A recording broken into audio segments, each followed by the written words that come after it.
grammatical rule. Then you learn better.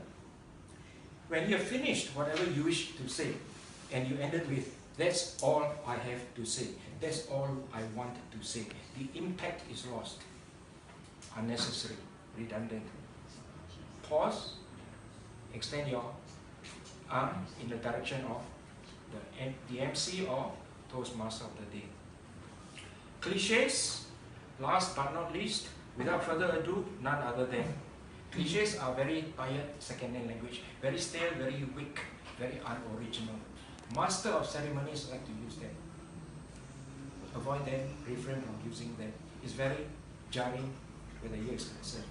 One of our member, it is only one of our members. Audibility. Very, very subjective. Most interesting segment is table topics. Most exciting segment is table topics. It's very relative. It's one person's opinion. You can say it is one of the most exciting, interesting segments. Don't impose on us, because I get offended. Yes, I'm very harsh, very direct for those who know me quite well. Has conduct, has conducted. Have select, have selected. Have attend, have attended. This is what we call the use of perfect tense. Present perfect tense. As we all know, whatever you are stating, this is assumption. You're assuming that we know. What makes you think that we know? When you say as we all know. Knowledge has no plural. If you refer to the dictionary, you look at the word, you see the phonetic transcription, and you see a square bracket, you. It means uncountable, no plural. The dictionary is a very useful book. Today I'm going to touch on, again, the impact is lost when you start your speech. Just share whatever you wish to tell us. On the slide I saw this. Where do plastic goes? Plastic is singular. Where does plastic go? When rubbish is full, how do you determine when the rubbish is full?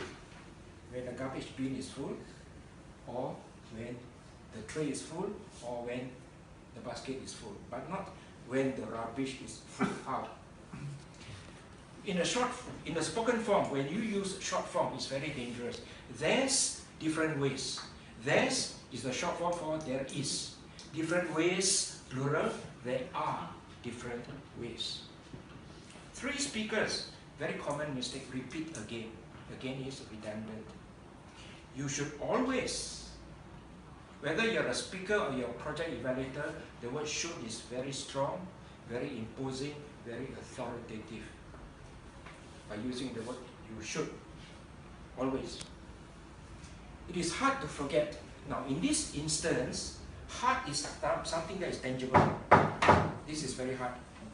I would prefer difficult to forget rather than hard. In a race, whether it's swimming or sprint or relay, that person is last. He came in last. But in speeches, in evaluations, use the word final, not last. Nobody likes to be last.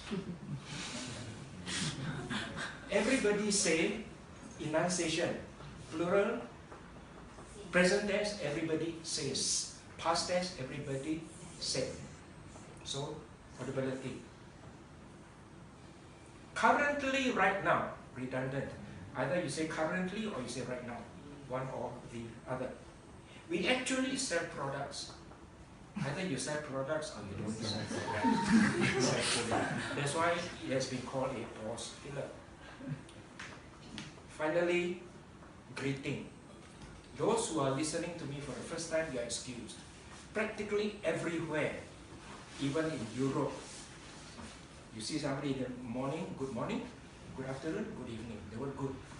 These people, their vocabulary is very limited and very lacking. They can't think of a better word. What day is today? Saturday. How about you greet somebody a splendid Saturday? Isn't that better? A pleasant day to all of you. try not to use the word good next time. I first advocated this 20 years ago when I first started Toastmasters, and many speakers, many language evaluators have already copied and told you guys, try not to use the word good. Likewise, good structure. What's so good about the structure? It's clear structure. Your speech has a very clear structure. Good use, proper use of slides, for example. You have done something good. You have done something right, something commendable, something positive. It's not good to use. It's not recommended to use. The other overused, overworked word is nice. Everything is nice. I went for the holiday. The holiday is nice. Scenery nice. Hotel nice. Food nice. Everything is nice. You see how limited, how lacking the vocabulary is? Nicely woven. How about intricately woven? Exotically woven. Oh, she has a nice voice. She has a very soothing voice, endearing voice. These are simple words, isn't it? In conclusion, our command, competence, and confidence in the use of the language, spoken language especially, depend on three factors. The amount of effort we put in to get the rate of returns with the time that we invest.